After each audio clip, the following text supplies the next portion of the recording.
قرض شرف ممكن انه يوصل حتى 400 الف درهم اللي هي 40 مليون سنتيم مغربيه كاين، وممكن انك تستافد منه بلا ضمانات وبلا حتى فوائد.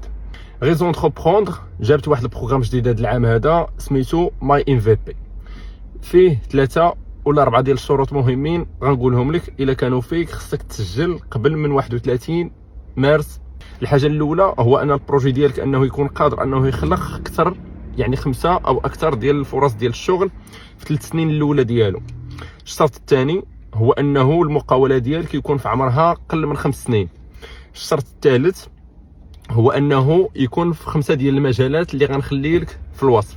والشرط الرابع هو ان يكون عندك ديجا ام في بي، يعني ماشي يلا عندك فكره جاتك هذا الصباح هذا وبغيتي تدفع بها، ولكن ديجا عندك نموذج اولي لهذا البروجي هذا. فاهمين؟